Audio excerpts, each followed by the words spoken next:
habari za asubuhi ya leo ya Jumatano ya tarehe 27 Mei mwaka 2026. Kabla ya hujaanza mishemishe zako, zile shughuli zako za biashara hii leo, hapa nakuletea unachohitaji kujua kuhusiana na bei za fedha nchini Tanzania hii leo. Mimi Shehani Mzaina, hii ni Toka Zamani TV, channel yako ya kwanza kabisa kwa habari ya fedha na uchumi.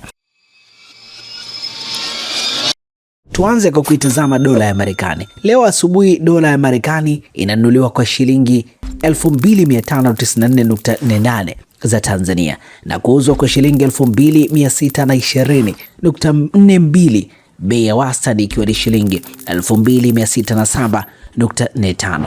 Kwa euro moja ya Ulaya leo inanunuliwa kwa shilingi 3015.56 na kuuzwa kwa shilingi 3045.71, wastani ikiwa ni shilingi 3030.64 kwa fedha ya Kitanzania.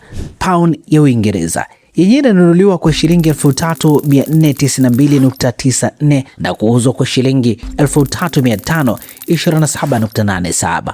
Na kwa wale ambao wanafanya biashara Dubai, utakutana na dirham moja ya UAE ambayo yenyewe inanunuliwa kwa shilingi 706.31 na kuuzwa kwa shilingi 713.37, wastani ikiwa ni shilingi 709.84. Yuan ya China inanunuliwa kwa shilingi 382.34 na kuuzwa kwa shilingi 386.17. Rupia ya India inanunuliwa kwa shilingi 27.11 na kuuzwa kwa shilingi 27.38. Rand ya Afrika ya Kusini yenyewe inanunuliwa kwa shilingi 158.41 na kuuzwa kwa shilingi 159.99. Na kwa shilingi ya Kenya, shilingi moja ya Kenya itauzwa kwa shilingi za Kitanzania 20.0 na kuuzwa kwa shilingi za Kitanzania 20.20.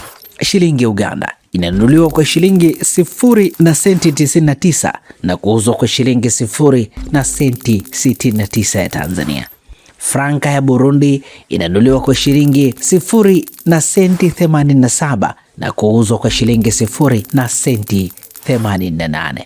Na bei ya dhahabu ileo sokoni inanunuliwa kwa shilingi milioni 11,717,129.07 na kuuzwa kwa shilingi milioni 11,835,310.36, wastani ikiwa ni milioni 11,776,719.71. Hii ni kwa mujibu wa Benki Kuu ya Tanzania. Sasa kama unataka kubadilisha fedha hii leo kwa bei nzuri zaidi, unaweza kutumia forex bureaus ambazo zinapatikana karibu na maeneo mengine nchini Tanzania.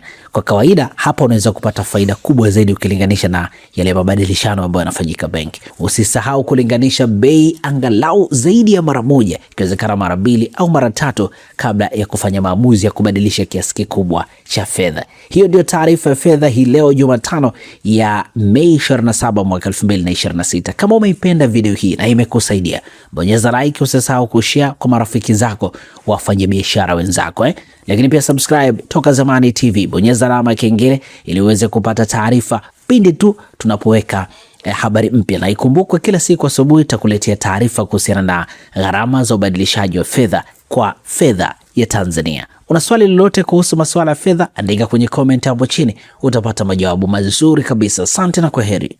Gari lako linahitaji huduma ya haraka ya kitaalamu? Usijali, Ara Auto Garage iko hapa kukusaidia. Toa huduma za matengenezo ya magari ya aina zote, service ya magari ya kisasa, matengenezo ya engine na gearbox, kupiga rangi, kuagiza spare parts aina zote, huduma ya breakdown popote ulipo, upimaji wa changamoto ya gari kwa kutumia kompyuta ni bure kabisa, na wewe utalipa matengenezo. Ara Auto Garage ipo Songea mjini, jirani na hospitali ya Mjini. Wasiliana nasi kwa simu namba 0629205099 au 0789078374 na 0627781106. Usalama wa gari lako ni kipaumbele chetu. Ara Auto Garage, huduma ya haraka ya kitaalamu na ya kuaminika.